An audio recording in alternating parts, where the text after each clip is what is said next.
what I want to try and do is in this session today, give you some tools will overcome some of those challenges that have got in the way. We all know they're important.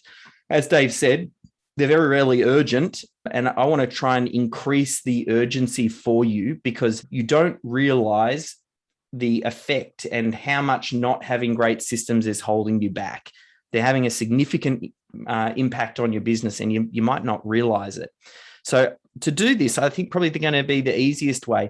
I want to try and see, Dave, if we can pick out a volunteer that I can work through. I'm going to share my iPad. We're going to go through some different examples and we'll work through the volunteer's business.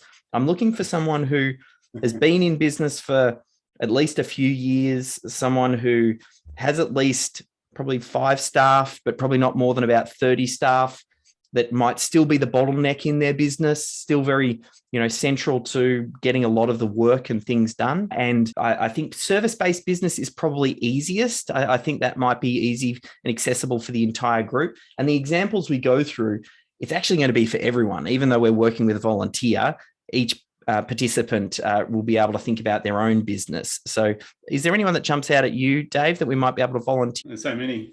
So 5 staff, been in business for a number of years. I could pick on either Joel, maybe, or Nick. Would either of they like to give the thumbs up if they are happy to be a volunteer? And then we'll let Dave elevate them and we can find out a little bit about your business and we can work through your business as a way for everybody else to think about their own business. Oh, Joel stuck his thumb up first. Let's go with him.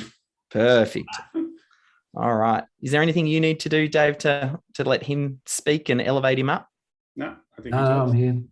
We can't do spotlighting in the breakout room. That's right. I'm going to change to gallery mode and see. There we go. Joel, do you want to there we go. I can see you now, Joel.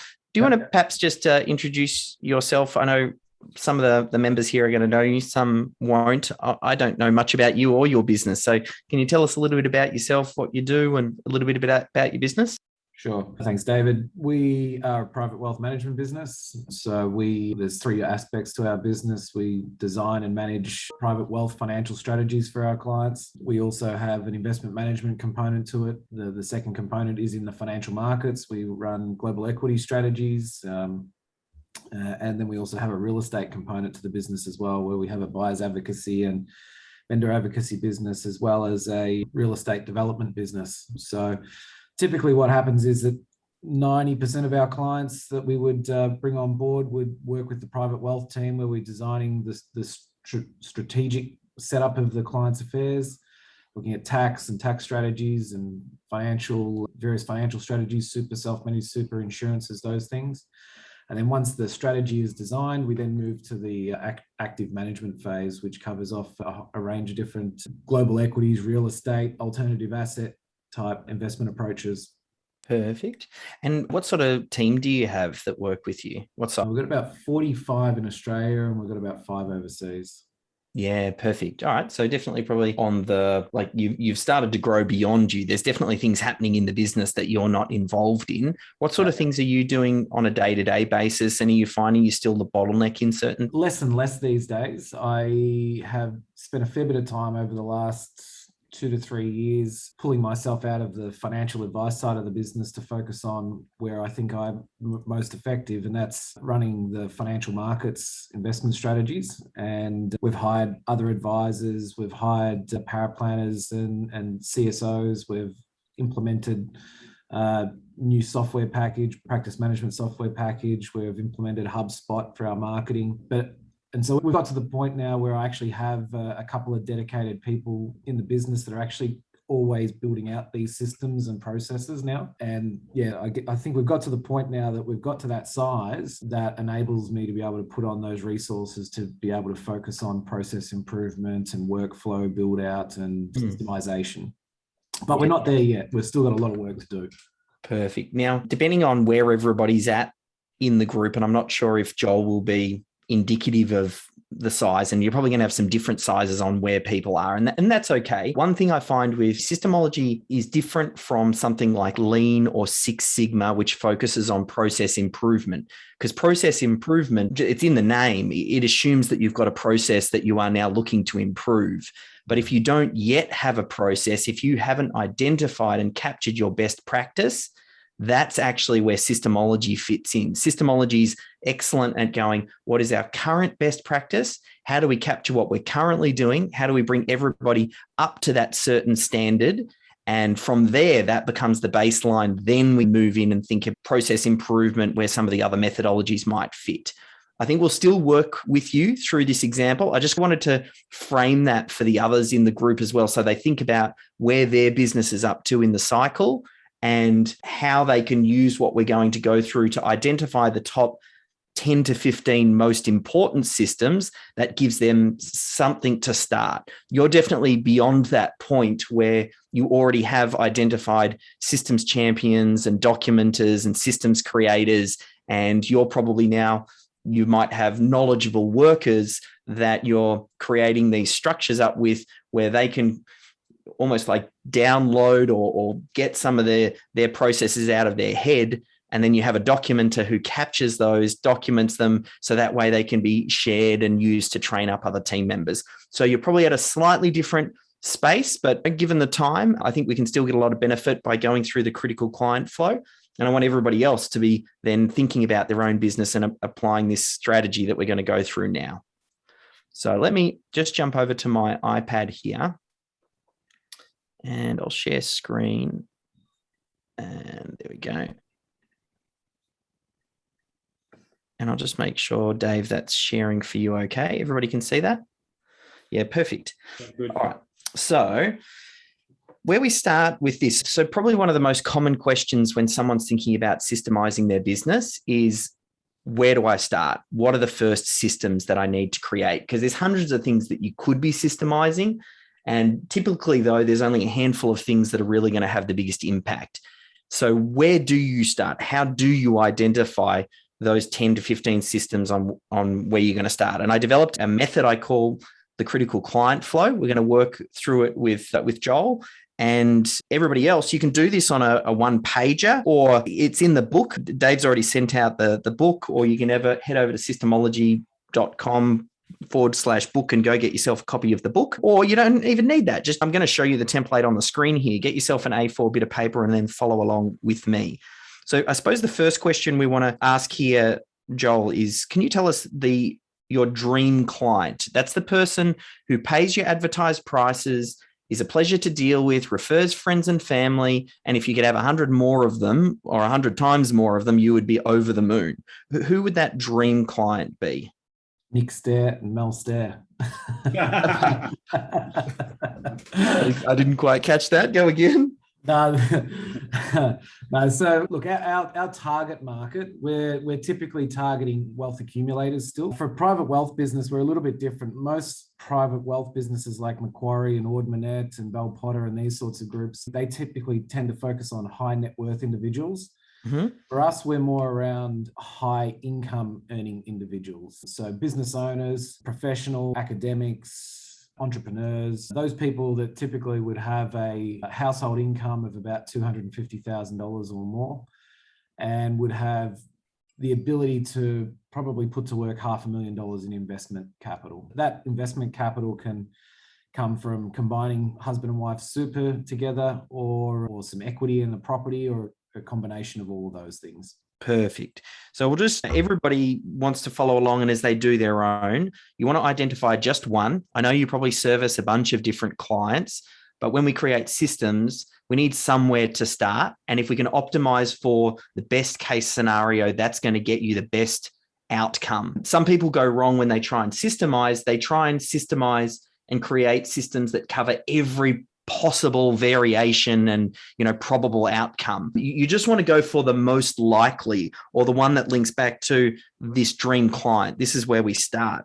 Now, what would be a primary product or service that you would sell to this person that would be the first gateway, if you'd not worked with them previously, for them to get to know you? Do you have a wealth plan or a strategy session or something to start with?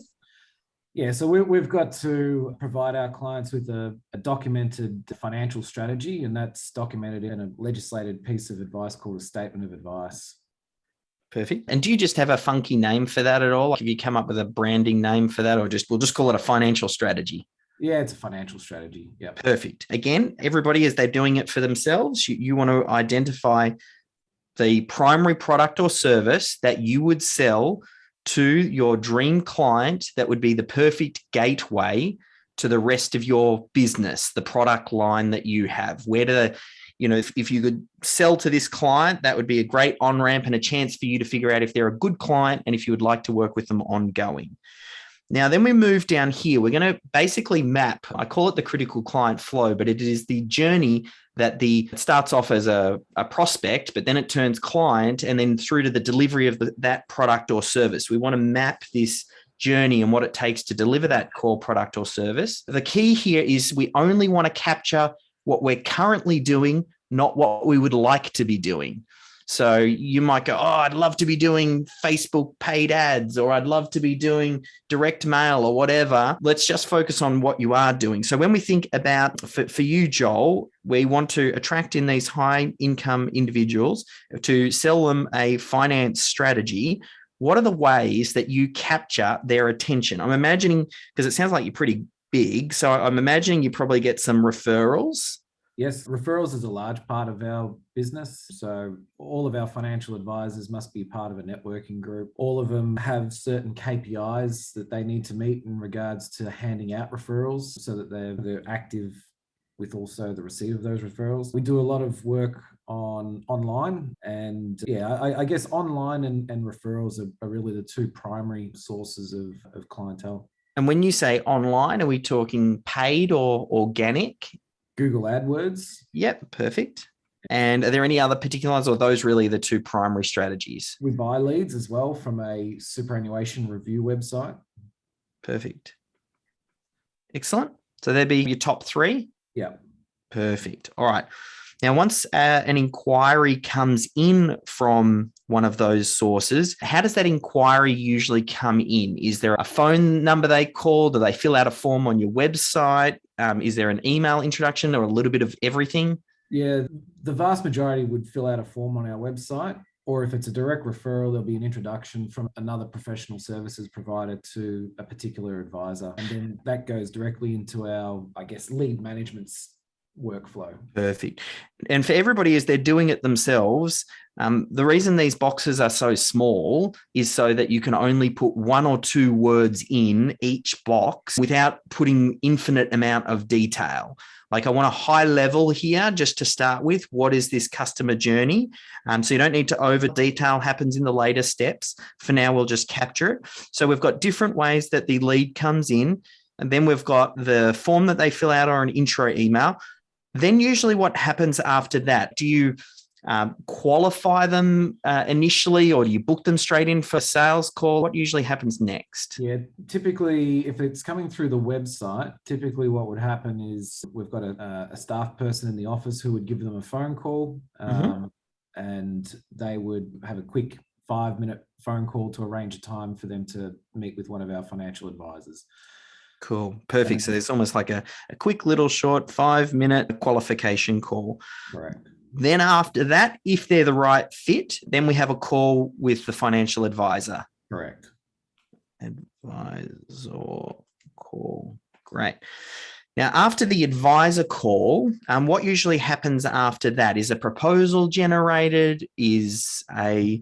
So the advisor call is actually where we do most of the qualification. That advisor call will usually go for between an hour to an hour and a half, and it's qualifying and also presenting and value building, basically. Yeah, perfect. And just under 10 minutes, Dave.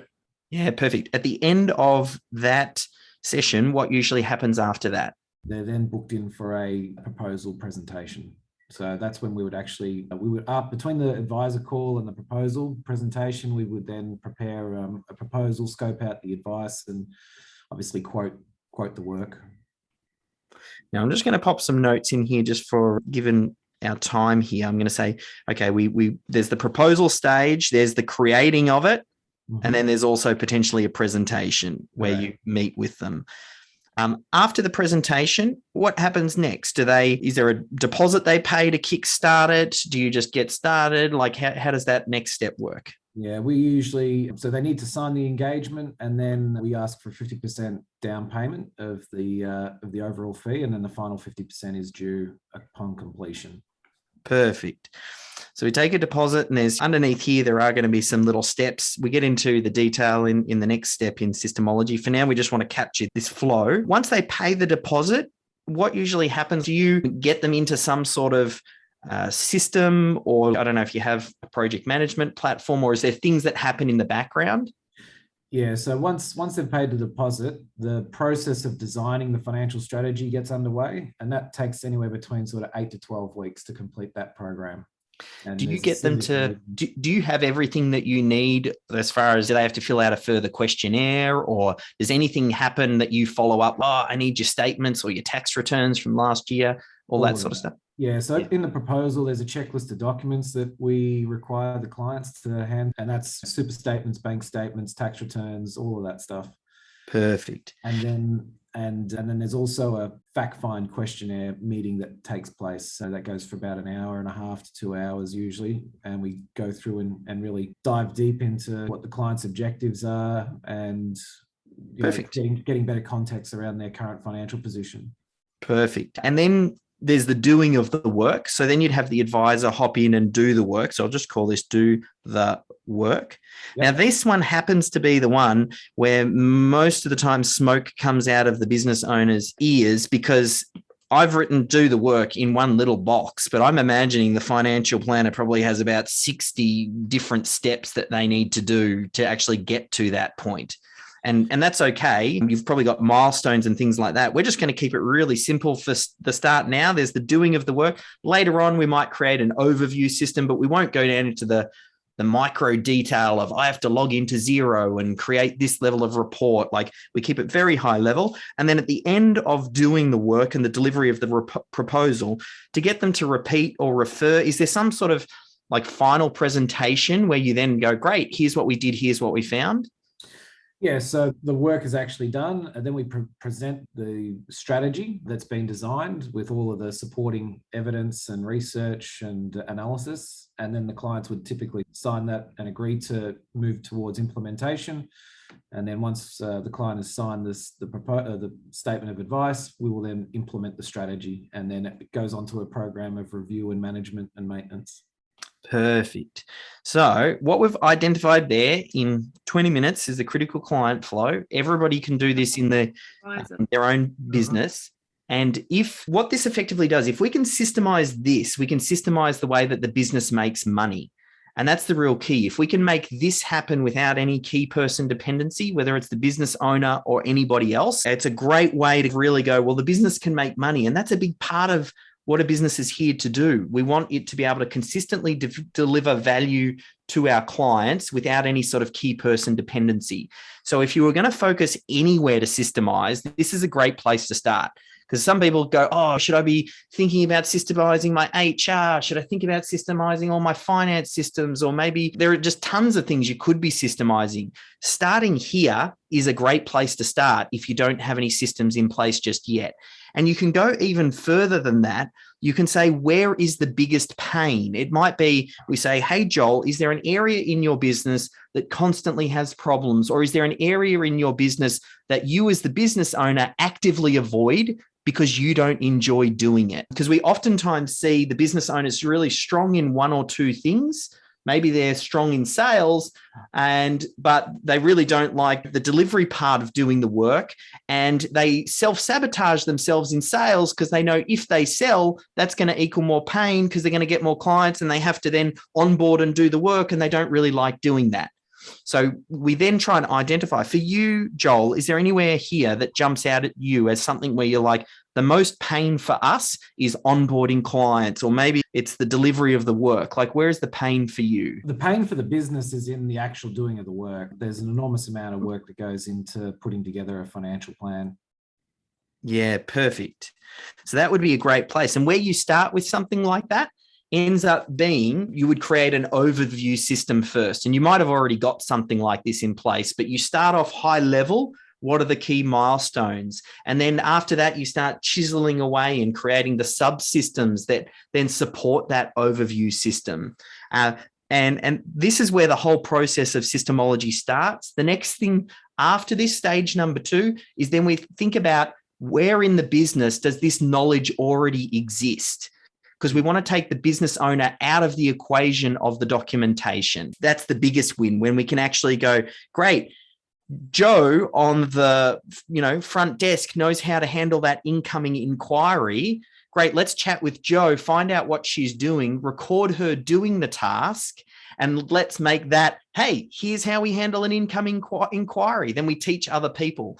And there's a bunch of things in the critical client flow that team members can go, well, here's how I currently do it. And that's where it comes back to what I was talking about earlier. The difference between systemology and then something like a process improvement is we first capture what you're currently doing. There's only probably so much that I can go into, obviously. So I might just finish up. One would be to see if there's any pressing questions, or I could probably take one question. So you've got 2.5 minutes. What I'm going to suggest, has this been useful? Who thinks this has been useful? Show me your hands. Do we need to do an extended session with Dave? Show me your hands. Yeah. I think there's a few people that have got more questions than we can handle in 30 minutes. There's 2 options here. One is to do a direct outreach to SYSTEMology. If you've got specific questions, I'll get him to share with me that document so that we can put it in our community, the critical client flow. But we've got time for, if anyone's got one question, we can go with one question. But I think... The one thing I'll just mention is there are certain things that people do. There's a lot of baggage around business systems on what you think they are. People think business systems, let's think of McDonald's. But McDonald's has been systemizing for 60 years, and their systems are so tuned and optimized and detailed, and they're designed to take 15-year-old kids off the street to learn how to flip hamburgers. But for a lot of businesses, you can completely shortcut this and make it a lot more simple with some of the latest tools and technologies, whether it's recording on Zoom, getting a GoPro and recording someone doing a task. Like, simplify first. Don't go straight for the complex. The best thing that you can do is using the critical client flow, focus there, and then just capture what you're currently doing and do it in a very simple manner. As far as a Zoom recording, that's better than nothing. That's version 1 of your systems. I know we're out of time, so I'll leave it there. But hopefully we just spark that fire in you, hopefully, to go, business systems, they're not as scary as they need to be. You've got to do them. They're important, and it's time to make them urgent. Yeah, I think my biggest takeaway was, don't create a system for the future, create it based on what you're currently doing. And 100%. A lot of people are saying, we should be doing all these things. You go, no, you're running a business already. It's currently working, capture it. Because if you capture it, then you can replicate and then you can change it. But trying to build a new system without actually capturing the old one sounds super difficult. 100%. And the business owner is always the worst at that, because if they're involved in creating the systems, they're like, I want to do it this way, I want to do it that way. And that's also one of the reasons why you want to get the business owner out of the equation of creating systems as quickly as possible. Awesome. We've got about 57 seconds before we go back into the main room. So first of all, thanks, Dave, for sharing. I know it was 30 minutes and it was hard. Thanks, Joel, for jumping in, being the volunteer. I know there's a lot of variation in the guys on this call. But I think giving people the framework and just giving a live example of how you map it for a complex business, it makes it a lot easier. What was your book, David? It's called SYSTEMology. If you head over to Amazon, it's just SYSTEMology. You can search it on Amazon and it'll come up. Web address into the chat box, so systemology.com. You can go there. Yeah. And in terms of resources, there's resources on that site. There we go. Some people have already got the book. Yes, nice work. There we go. Thanks, Peter. Yeah, very good. Another one too. Miriam as well. Perfect. All right, guys. We'll see you back in the main room in 3 seconds.